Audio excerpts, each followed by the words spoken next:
to my channel. I'm Veronica with nurturingconnectionshomeschool.com, where I share freebies, printables, planners, resources, and tips to help you connect with what matters most. And today we are just having a homeschool mom chat. So basically, I'm just going to share with you what is happening in our homeschool, some updates, some plans for the summer and for next year. I'm going to give you a sneak peek at some of our curriculum choices for next year, along with some projects that I'm also working on that I cannot wait to share with you. So all that's going to be bundled in together. I also want to leave you with some encouragement and a freebie that you can check out that will hopefully help you as you prepare for the upcoming school year. I know that as one year ends and another begins, there's just so much reflection that takes place and questions that you may have. And I just hope it's a tool that can just help you recenter, refocus on what is most important so that as you enter into the planning phase and the preparation for next year, you'll feel more at ease with your choices, more at peace, and that you can just enjoy the journey a bit more. Now for me, I'm in a time of transition right now. We are actually in our 6th term, so we do six-week terms throughout the year. So we're wrapping up this year. We are actually going to carry these last 30 days of school into the summer. So what we like to do is just have shorter weeks in the summer and kind of spread it out. So we tend to do 4-day school weeks or sometimes 3-day school weeks until we knock out our 30 days, and then we'll get about 2 or 3 weeks at the end before we start again. So we're going to continue with that plan. That's pretty much where we are leaving off this year. But going into next year, my 2nd grader will be going into upper elementary. She'll be in 3rd grade. My 5th grader will be in middle school, and my middle schooler will be in high school, 9th grade. So this past year has been just such a season of reflecting on how quickly this journey goes. You know, we've been doing this for almost 11 years, and you know, we were homeschooling before I even knew we were homeschooling. I didn't even know what homeschooling was back then, but I was teaching my son. I was there with him from the beginning. When my neighbor knocked on the door and said, hey, our sons are both 4, they're going to be going into school together, let's do this little preschool curriculum with them, I was all on board, had no idea what I was doing. But when I look back to those first few days before I knew what path the Lord would have us on to now, I literally blinked. Like, it went by so quickly. And so for those of you just beginning the journey, the days are long, but the years are short. I know you've heard that many times, but keep that in mind. Keep that in mind, because it's so easy to get lost and to get focused on all the things that are not important. It's so easy to lose sight of what is important in that day-to-day grind. And so always remember, people first, content second. Always remember what the Lord has called you to during this time. Is it really that important to get through the curriculum, or is it more important to learn the material in a way that your children enjoy, that creates fruitful memories for them, that teaches them how to learn, that equips them with the skills they need to move forward? And centering yourself on those goals will be so very important, because it will fly by. It will go by quickly, and you will see more and more that as your window closes, that time that you have with your children is limited. It's finite. It's not forever. It's not going to go on forever. Learning will go on forever. Their educations will go on forever, but not in the context of your homeschool. So enjoy it, prepare for it, plan for it, so that you are centered on those important things. Now for us, you know, I'm going through this whole bittersweet time of preparing for high school and looking through our bucket planner and thinking, oh my goodness, I wish I had more time. I want more time to share all these things with the kids. And sometimes when we want to share so much and we see all of these amazing curriculum choices out there, or books that we want to read with them, we may lean toward that tendency of wanting to do as much as possible.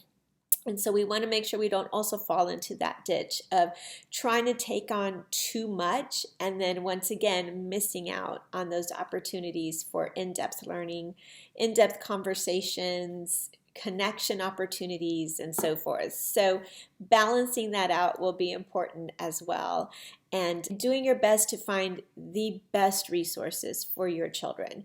If something is seriously not working, you're not even interested in the content, it's okay to let it go. It's okay to let it go 6 weeks in. It's okay to let it go, halfway into the year. It served its purpose. It functioned as much as it could in your homeschool.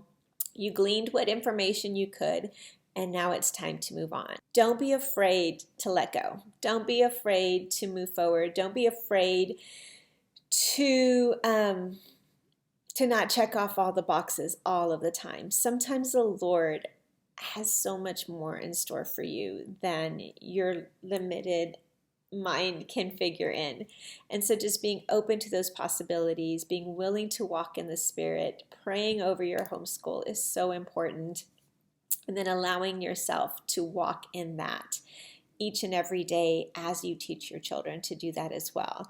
I cannot tell you how many times I have had very little in my planner, and all of a sudden this book comes to mind or this connection comes to mind. And just seeing that I've covered it with prayer has given me the peace to walk in that and to be like, wow, this was so cool. Do you not see this? And, to share that enthusiasm and excitement with the kids as this particular book and this particular chapter spoke to what we were covering in this particular subject without me ever planning that out. I mean, it's just amazing how God works. And so I want to encourage you to cover your homeschool in prayer and trust Him with the results. They will be saved. They will be educated in spite of you. And I know that's very humbling, but I am so grateful for that. I am so grateful that the Lord is merciful, because there are so many things that I got wrong. There's so many lessons that I had to learn the hard way. And so much of my channel and my blogs are about that process, that sanctification process. The Lord has so much more to teach us oftentimes through our homeschooling and through the discipling of our children as He does our children. And so we have to be willing students. We have to be teachable along the way to be able to grow in those areas. But as I look back and I see, oh my goodness, there were so many times I didn't know where this was going to go.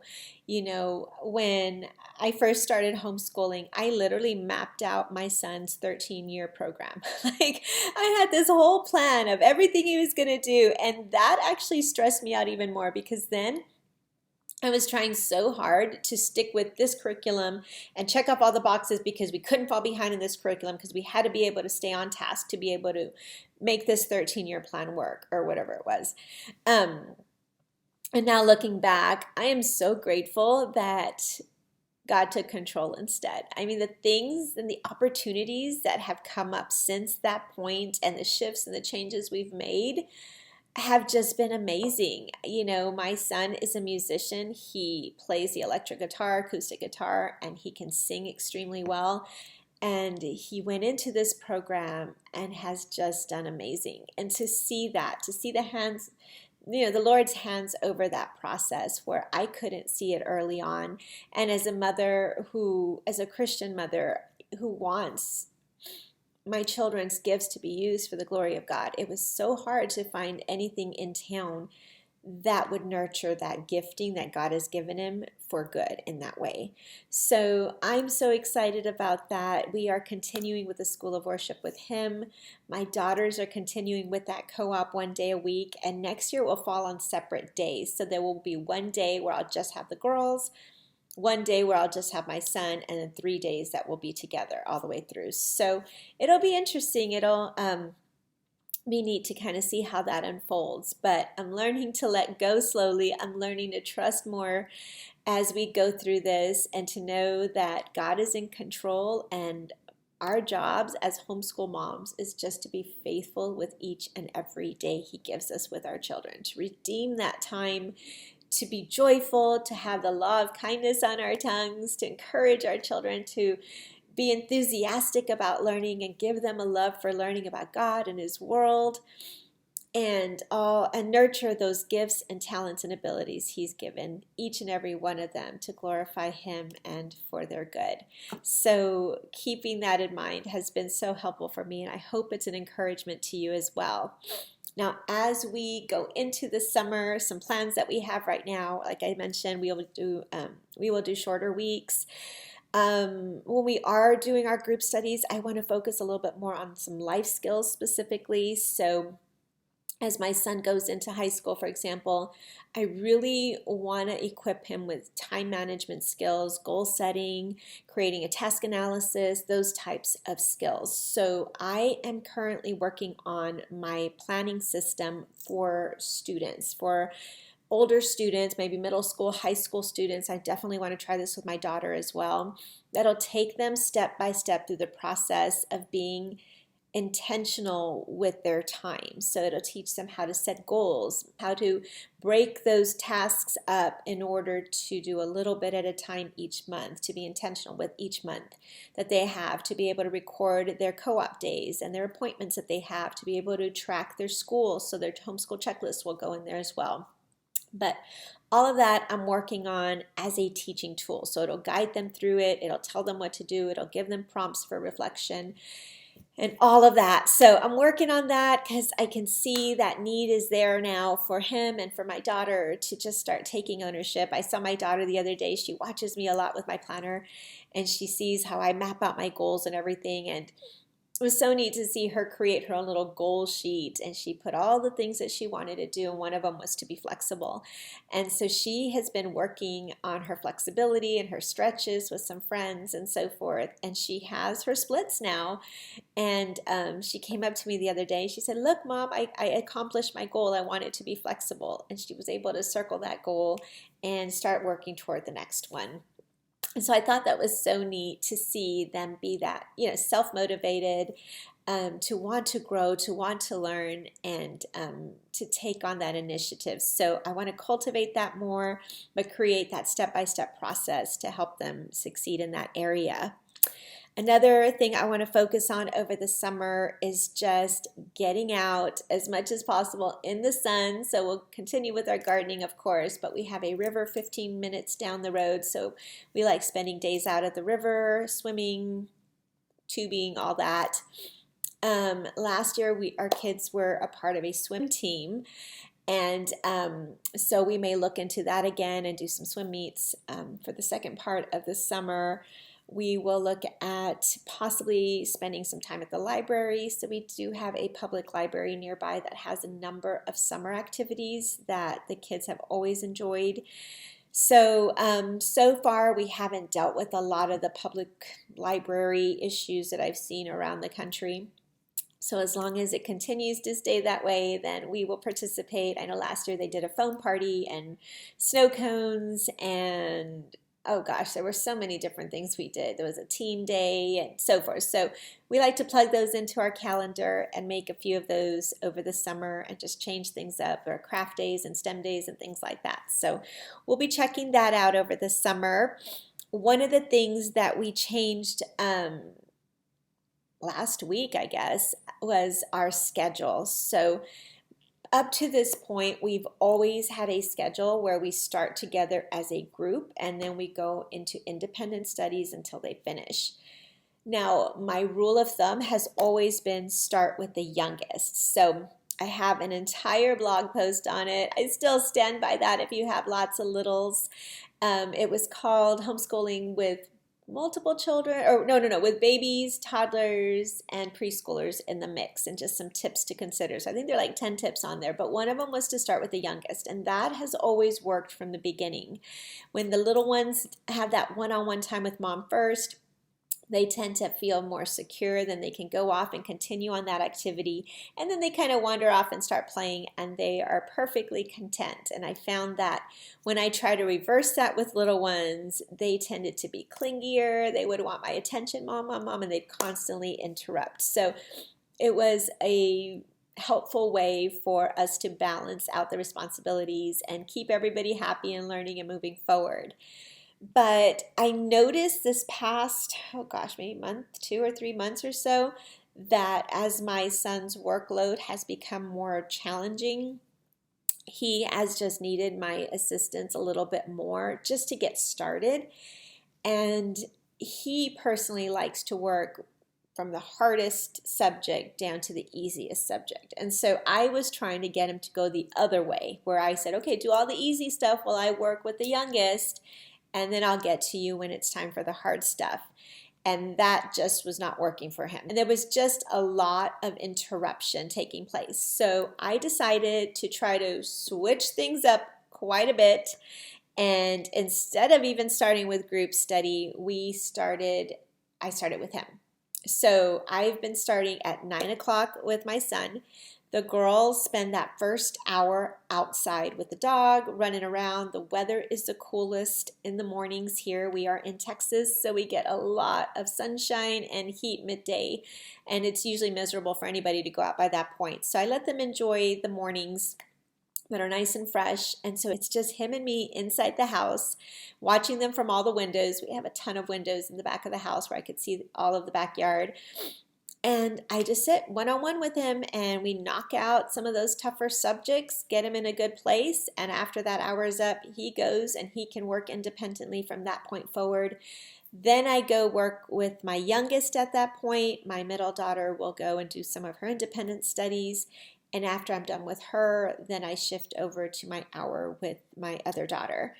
And we have been finishing all of that by lunchtime. Then we have a lunch hour break. My son by that point usually goes to work out in the gym, in the garage, or he'll go for a bike ride.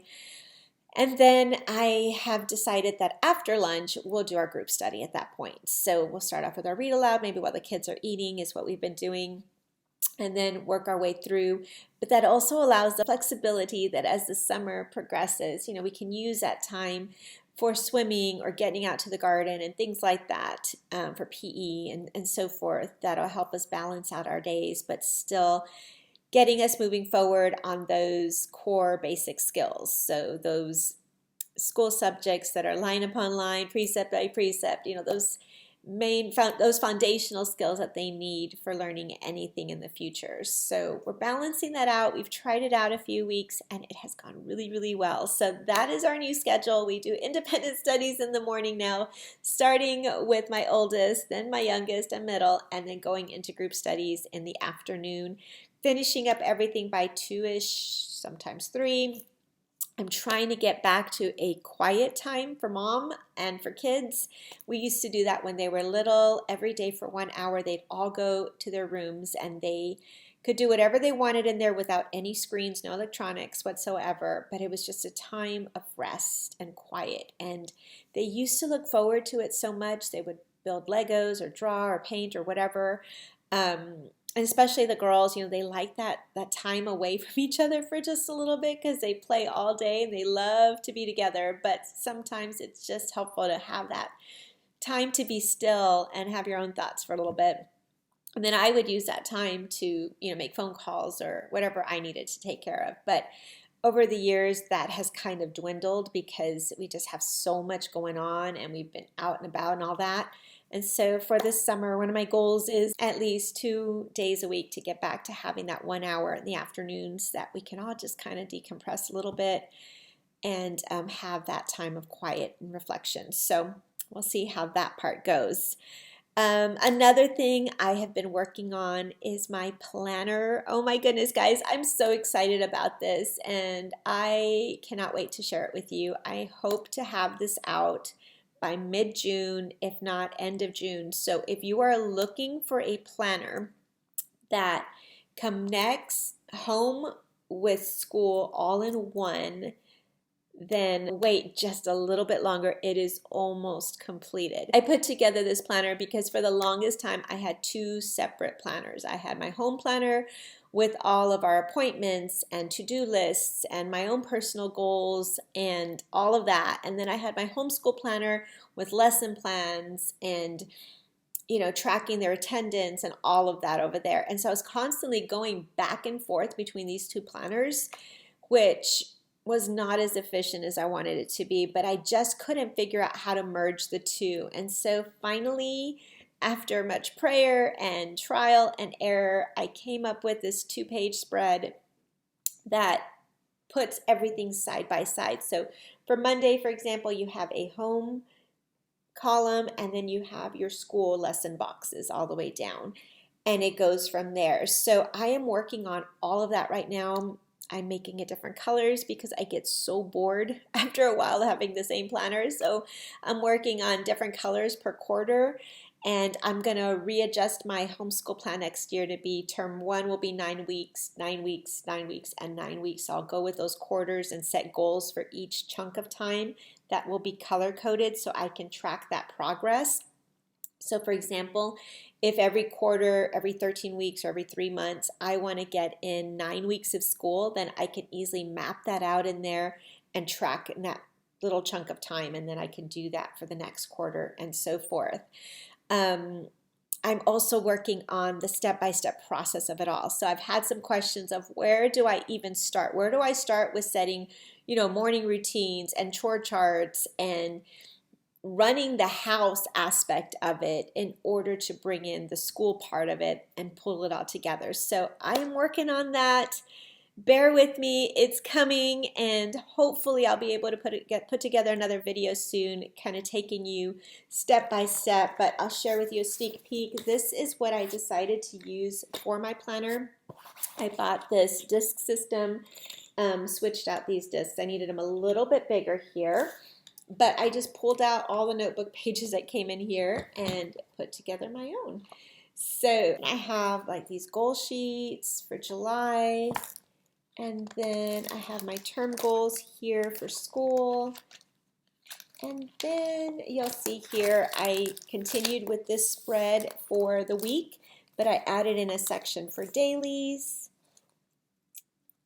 my prayer, my must-dos, and then you'll see here's kind of the spread. So I will go over this more so in a separate video because it's going to take a little bit longer to do. But keep an eye out for it. If you've already purchased my bucket planning system, y'all, I want to give this to you for free. So also keep a lookout in your inbox because this will come out to you.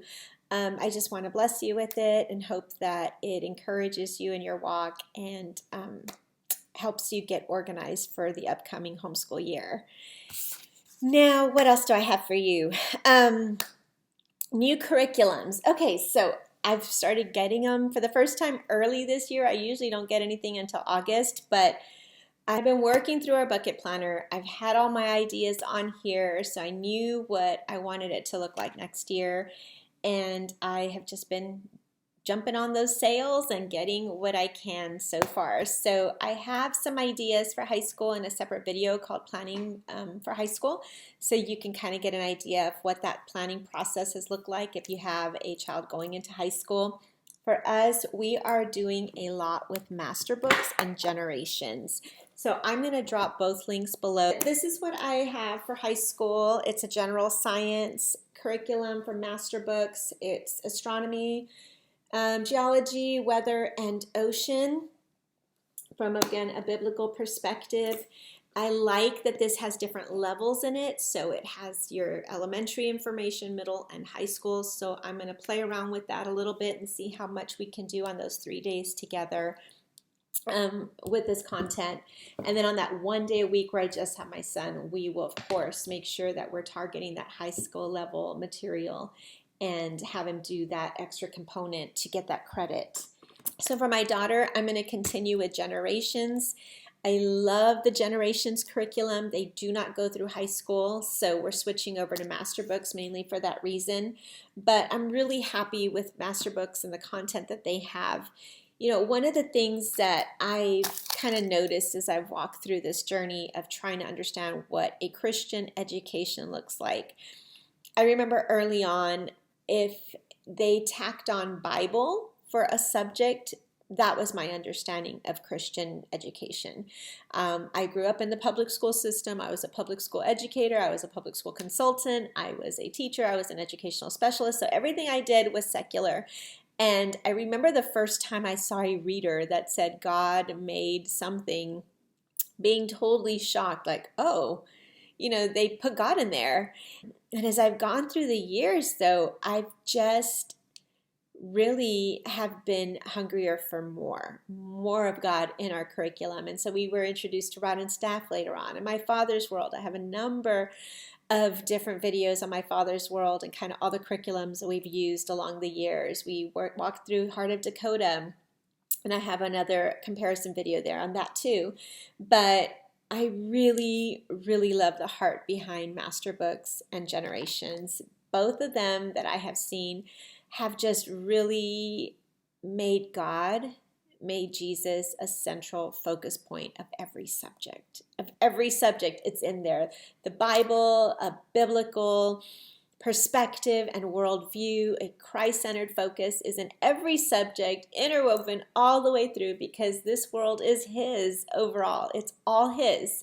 And so they don't separate that out and say, okay, now we're doing Bible over here, and now we're learning everything else over here. And that to me has just been amazing. I absolutely love that perspective. It brings so much richness to the content that we're learning. It just makes it so much more meaningful. So we're continuing with Generations for my daughter with God Made Animals. I did a whole review on this if you want to check it out and a flip through. We will get through most of it this summer, but whatever's left, I'm going to let her finish this off. And then for my youngest, I cannot help myself. We're going to do God Made Plants. So this is God Made Plants. It is just so sweet.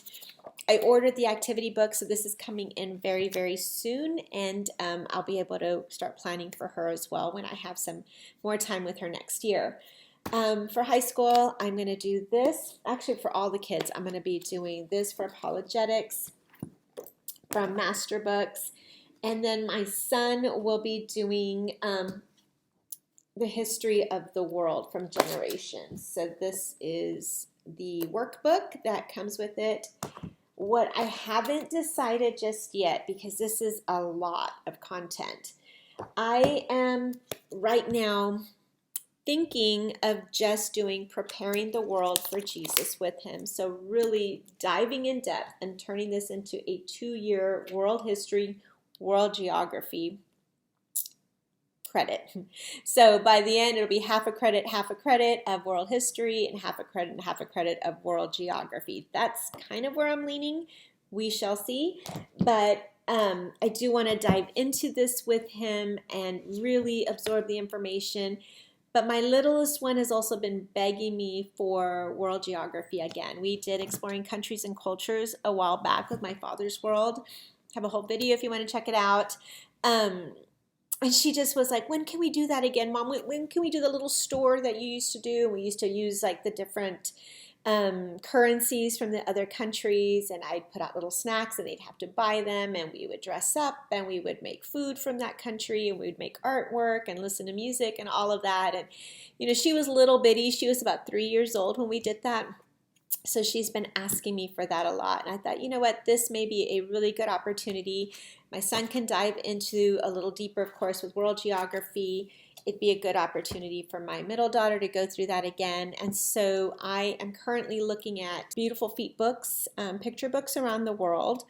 I will use that with my youngest and my middle daughter. And then I'm going to assign some extra reading, pulling out some texts and novels from this book for the older kids.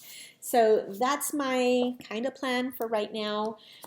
We shall see how it comes together. I'm praying over all of this, of course. I ordered more books from Generations for their literature studies for my son and for my daughter. She's also doing writing strands for written composition. And then for my daughters, I am going back to math lessons for living education for Master Books. Long story. Hopefully I'll have a chance to talk through that more in a separate video of why we went back to that.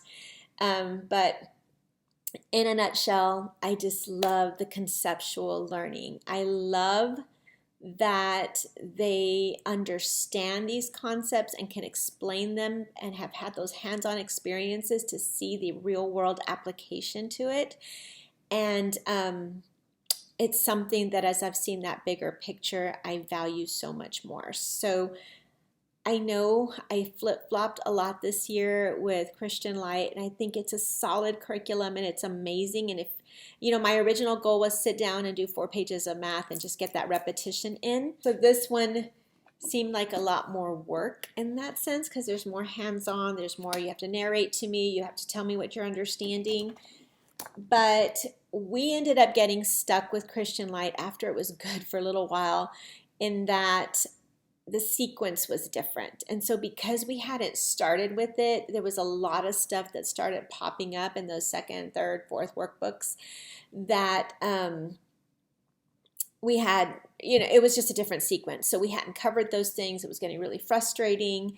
And we ended up coming back and have been loving it ever since. So I do have a video on Right Start Math, Math Lessons for Living Education, and Matthew C that kind of compares all 3 if you want to find out more about any of those. But for us, this has just been the best fit so far. And we've tried them all, a lot of them, but for us, this is where we're headed back. A few other things with memory work. We're going back to memorizing the books of the Bible. I'm going to be organizing all of our menus here with all the memory work and things that we've been working toward and just trying to consolidate some of that, separate it out for my kids. I also purchased these Bible book cards from the Daily Grace Company. So these are the New Testament cards, for example. And what I like about each one is it just provides, there it is. It provides an overview of the book at the very back of each one. So really like these. I also got the Old Testament cards, so we'll be using these next year. And what else? And we're just waiting on some of the rest of this stuff to come in. So I'll share that with you in a later video. But apart from that, we are excited. We're wrapping this up.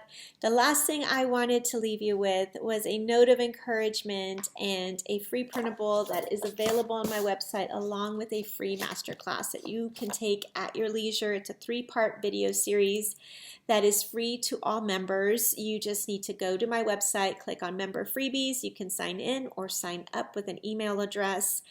I will not spam you. I think you'll receive 1 email from me after that with just an overview of my website. And that's about it. I don't really email a ton on there, but every now and then if I have something important to share, then you may hear from me from time to time.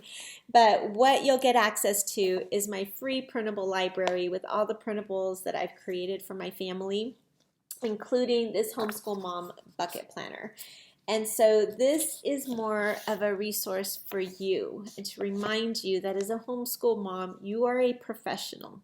You are the chief executive officer of your home, and this is an important job, and your professional development is just as important as a teacher's or as a therapist and so forth.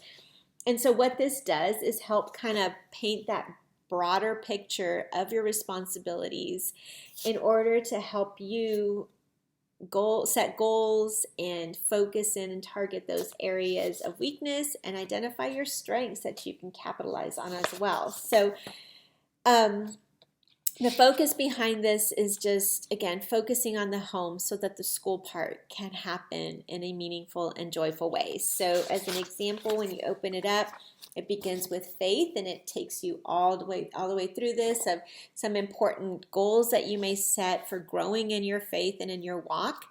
And then here, just like the regular bucket planner for the academics and all of that for the kids, is a place for you to jot down some resources. So when you see someone on social media share a great devotional that you want to read, or you go to church and there's a Bible study you want to engage in, this is a place for you to track your ideas and to set some meaningful goals for yourself that you can later plug into your planner and just make that personal development continue as you grow in your walk. You can't be an effective teacher if you don't continue learning. And so learning ways to grow in your faith. There's another one for motherhood, some things that can encourage you, some personal goals you can work toward, and again, places to share your resources. Your home some habits and goals, resources, and so forth. So it kind of breaks it down. So for example, home, creating morning routines will be important, bedtime routines.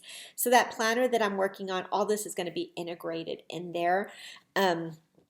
But it just takes you step by step through some things. You can't do it all at once, but you can grow a little bit every single day.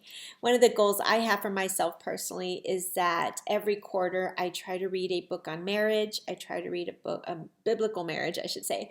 I try to read a book on biblical motherhood, and then on homeschooling or managing my home, and I just rotate through different books all year long so that I'm constantly sharpening my skills, growing in some way, learning, and continue to be excited about this role as a homeschool mom. You know, it's so much fun. There's so many opportunities for growth and organization and beautifying our homes and just creating traditions for our families and reading great books with our kids and all of that, I hope this will encourage you to do more of. I know sometimes we can get stuck in a rut and we can get stuck doing the same things or getting bored almost. And I just hope this will just inspire you and ignite that passion again for the Lord and for your family and for your home. The next part of this planner has the homeschool organization, curriculum and resources, you know, how to organize it all and get it all together, creating your plan. And then it has a blank sheet if you have another area that you want to establish some personal goals for, along with subject overviews. There's a whole video that takes you step by step through planning the subjects you'll teach with your kids. And then there's a little breakdown here where you can just jot down your brainstorming for their subjects and some notes pages that you can print multiple copies of as you get your ideas out and so forth. So I hope this blesses you. This again is available on my website, and again there's a 3-part video series that takes you step by step through it all, inspires you, encourages you, exhorts you to do the work of the Lord. So I pray that it blesses you. If you have any questions on this or have anything you'd like to share with me on any of the curriculum choices or what you're doing, I would love to hear from you. Please take a minute to comment below, tell me who you are, introduce yourself. I'd love to get to know y'all better as well. So thanks so much for watching. Have a blessed summer. I'm not sure how much I'll be able to jump on over the summer since our kids' co-op ends today, and therefore my window to record these videos will close for a couple of months. If I'm able to jump on with a quick video here and there, I will, but if not, I will see you in the fall again. Thanks so much for your support. You can continue to find me on my blog at nurturingconnectionshomeschool.com or sometimes on Instagram or Gab. So I hope to see you there. But have a blessed summer. Have a great upcoming homeschool year if you start soon, if you start sooner than later. And I hope to see you next time. Please like and subscribe on your way out. Thanks so much for watching.